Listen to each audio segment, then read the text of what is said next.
السلام علیکم۔ Asia 41 news کے ساتھ میں ہوں آپ کی میزبان امنا عباس۔ خبر شامل کرتے ہیں خیرپور ٹامے والے سے۔ ہمارے بیورو چیف مہر محمد سفیان کے مطابق حکومت کو چاہیے کہ وہ اپنے ہوش و حواس کو برقرار رکھے۔ حکومت کی بلی چوہے والی لڑائی نے عوام کو غرق کر دیا۔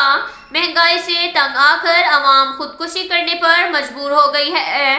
خان محمد، عاشق خان چدر، ملک آصف حسین اور ماجد خان نے دبئی سے ٹیلی فون پر میڈیا سے گفتگو کرتے ہوئے کہا کہ حکومت اور عمران خان کا چوہے بلی والے کھیل سے ملک پاکستان کا بیڑا غرق ہو رہا ہے، جس سے غریب طبقہ اور سفید پوش لوگ کافی پریشان ہیں۔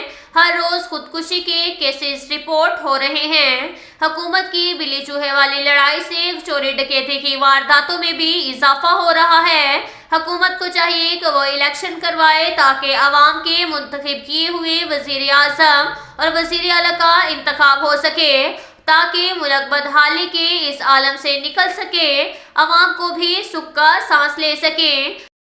اب تک کے لیے اتنا ہی کافی ہے۔ ملتے ہیں اگلے بلیٹن میں، ہمارے ساتھ رہیے گا۔ اللہ حافظ۔